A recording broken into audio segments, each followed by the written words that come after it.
Ahoy hoy.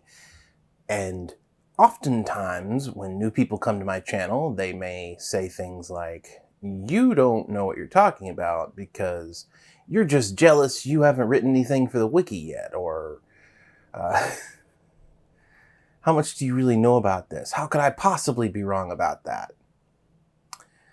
And I think the problem comes from the fact that a lot of people don't know who I am or, what I've done in the past. So today, because we have a huge influx of new subscribers recently, we are going to talk about how you're probably wrong about me.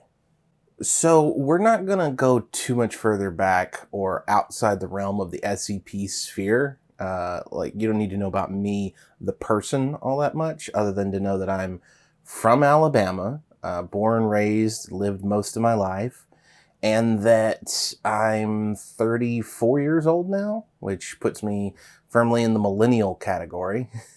So I get to say okay boomer and okay zoomer. And I started writing for the SCP Wiki in 2014, specifically because I have an author page, that goes all the way back there. The 14th of August in 2014 was the very first time I posted a successful article to the SCP Wiki.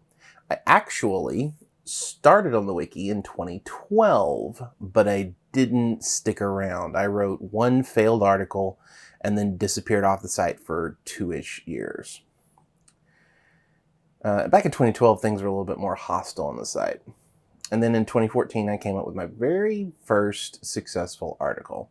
And since then, I have written, I believe the number is 118 articles for the SCP Wiki, which puts me firmly in the nearly top 5 of most prolific authors on the site. I haven't written anything for a couple months now because I've been preoccupied with being sick and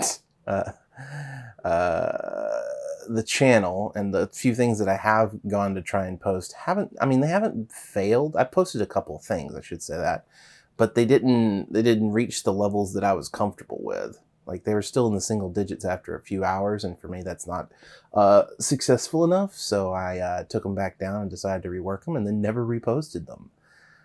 The thing is, I started working as SCP staff back in, I want to say 2015 sometime. It might have been even 2016, but the important part is I did that for about 2 years, roughly until the beginning of 2018, and eventually rose to the position of moderator. I got overlooked for promotions on more than one occasion, which slowed my progression through the ranks. I really feel if I'd been promoted on time properly, then I might have actually made it as an administrator. But that never happened. And honestly, I'm thankful for that, because the whole reason I left was, well, there's a story in there.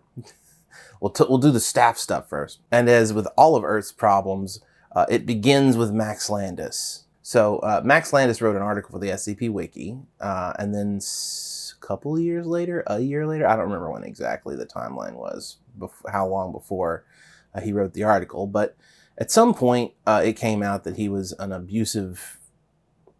allegedly an abusive asshole to his ex-girlfriends. So I created a post on the 05 forums in my position as a moderator to ask, is it something that we should be dealing with on the SCP Wiki? Because none of this stuff happened on the site, but it involves a wiki user, a somewhat publicly and well-known wiki user. And the harassment team decided that just posting about it was breaching the secrecy or confidence of the people who publicly accused the guy of... I try not to worry about it so much, but I ended up getting a censure for that, just for bringing up the question of should we be dealing with this as a problem. I think part of the problem was they wanted to deal with it privately on their own, and by that I mean not deal with it at all. But by making it public as I did, it forced them to deal with it. In fact, someone told me that specifically, but they were only tangentially related to the actual case. Regardless, I got a censure and suspended from staff for a month, which I know it's the only thing they can do, but staff is not a reward. I'm a volunteer. So when you suspend me from staff, the only thing you're doing is showing me how much free time I could have. And about 2 weeks in, I realized just how much of my life was devoted to just bullshit staff tasks, and decided no more and quit. That left a bad taste in a lot of people's mouths, and I'm fine with that, because as soon as I stopped, I started doing this. And like, not just doing this like part-time, but like full-time. And it was an interesting time for me. See, my channel, when it very first started, like for at least, like half the, I'm looking at the little charts right here, from 2017 to 2019, February 2019, which is about the time I quit staff. It was nothing. You know, the highest numbers I think I got were maybe 1,000 views in a particular day, in one day, which is something I normally get in some. Right now I'm getting that many per hour, so if that gives you kind of a perspective on the rising levels of success. But the channel has just done nothing but grow since then. I mean, slowly. I mean, I'm not having meteoric growth like, confinement, or I don't even actually know what confinement was before he started doing confinement. I think he was doing another animated thing, so he might have been pretty big before that, but or SCP Illustrated. Again, I'm not 100% sure, but that kind of viral growth that you hear of with YouTube, successful YouTubers, they go from 0 to 100,000 in just a day, or not a day, but maybe a week. Yeah, I never had that. I'm slowly growing. It's a grind. But enough about the channel. Oh well, no. Let's talk one more thing. Right now I'm doing 2 videos a week. I try to do the dank memes from Site 19 review, because people really enjoy that, on every other Tuesday. And then I do You're Wrong Abouts every Thursday. And then the other Tuesday I just do something that I enjoy. I'm thinking of maybe turning it into SCP gaming. I'm not 100% sure. We'll figure it out. But as it stands right now, that's the content you should expect from this channel. I do try various types of videos out, just to see how successful they are. And if they are, I'll do more of them. If they're not, you'll never see them again. There's some stuff I've done in the past that was sort of successful for the time, but as the channel has grown, it hasn't really grown with it. Like Harsh Critique. Harsh Critique used to be a huge deal on the channel, but it never got any bigger than it was, and the expectations of the channel grew while the Harsh Critique stayed exactly the same in popularity. So eventually that kind of fell by the wayside too. I do a lot of writing advice stuff. I stopped doing that because every video I did of writing advice was just like slowing down channel. Like this video here is probably not going to do super well, but the fact that I've got so many new subscribers means it's probably a good time to do a video like this rather than another 173 video, which we'll probably end up doing again at some point. But that's enough about the channel. Let's just talk briefly about what I've done as an author on the SCP Wiki. So I have started or helped found like 4... problem with so much writing is that you eventually run out of you can't tell for sure what you have and haven't done, because as you're trying to remember it, it's just so difficult.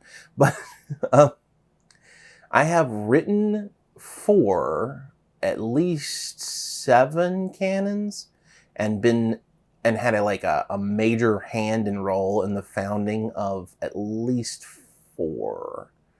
Okay, so I personally it directly, in not in the helping sort of sense, like somebody else was already doing it and I added to it, but directly founded Straight On Till Morning, which is a science fiction canon, and I guess maybe that's my thing, just creating genre fiction. Straight On Till Morning, science fiction, and Aces and Eights, which is a Western canon. Both of them are basically setting canons. They're different kinds of canons. some of them are just a collection of stories that are set in a normal Foundation universe. Some of them are the Foundation universe, but something has been tweaked, like Broken Masquerade, where the Masquerade is broken, or setting canons like mine, which is just you create a setting and then you allow people to tell stories within that setting. The highest rated article, let's go start with tale. The highest rated tale I've ever written is something called Dr. Bright is no longer allowed to use temporal anomalies in order to travel back in time so he can kill Hitler. And it's about Dr. Bright utilizing temporal anomalies so he can travel back in time to kill Hitler. I'm surprised that is the most popular. I mean, I guess I'm not super surprised. Dr. Bright is a very popular topic, as it were. My most popular... Oh, and that one is rated at... Let me just take a look-see here. Man, 354. Well, I could reach 400 sooner or later. Tales don't usually get that high anymore. They used to be pretty consistent, especially the oldest stuff. Newer stuff doesn't usually get that high, so that's nice.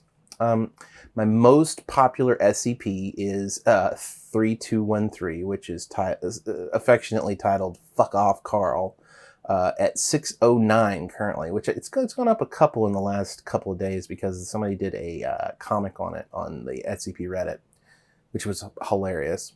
But I also have other stuff that's in the same range. SCP-2343, which is at 432. That's about my spiritual rewrite of God of 343. 2513, which I believe is the bridge that makes you hate Carthage. Yes, it is. 2913, which is a sentient severed hand with a twist. A couple of -J's in here. The anaconda that doesn't like flat things, which you'll have to read that if you really want to know. 245, again, I mentioned that earlier. That's a video game. The Cimmerian Cactus Proposal, which is essentially just the broke god. Not the broken god. The broke god. And let's see here. Was it one more? No, I think that was it. Yeah, that was basically it. There's 2632, which is doing pretty well. Called No Fury, which is about an immoral Western fella, for the lack of a better way to put it. But yeah, so I've written, and like I said, I've written like literally over 100, like 118 articles for the SCP Wiki. I'm just listing off the ones that are particularly popular. There'll be a link to my author page in the description if you really want to click through and see how much I have on the wiki. Everything's ordered by rating.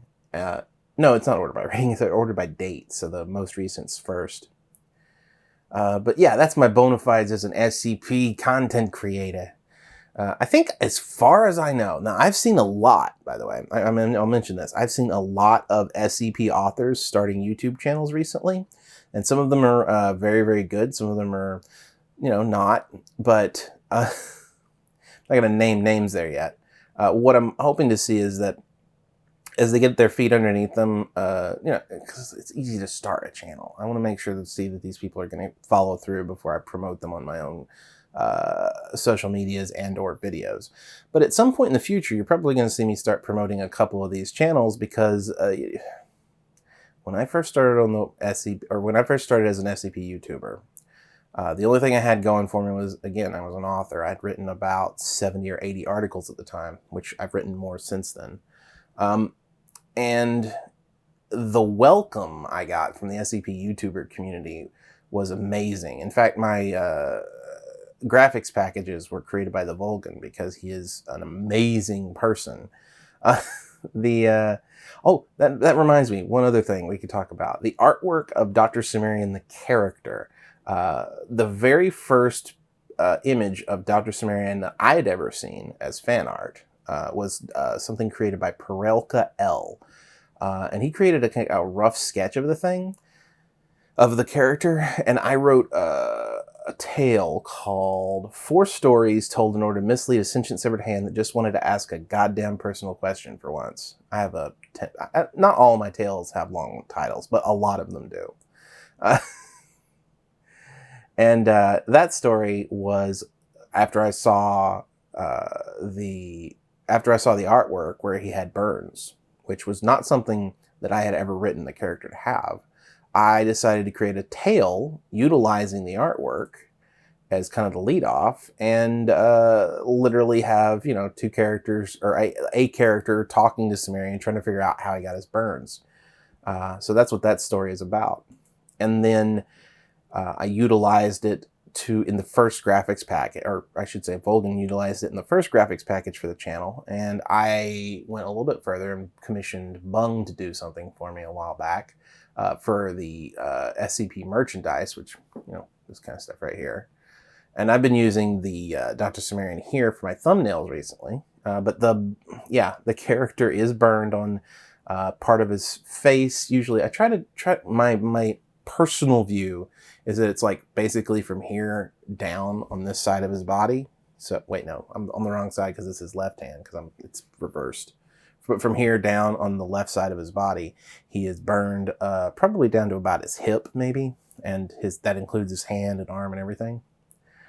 And yeah, so that's information. If you're ever looking at the image of Dr. Cimmerian, you're wondering what that is. I used to do videos not in person like this, and every once in a while, because I'm not feeling great these days, I've been very tired, very fatigued. I probably should go to a doctor about it, but I've been very fatigued, very tired. Sometimes I just run out of time, and yeah. I do sometimes go back to doing voice-only videos just for that reason alone. But most of the time you're going to be seeing my face, which includes this very gray beard and very dark circles underneath my eyes, which are just naturally there. There's nothing that's been like that since I was a child.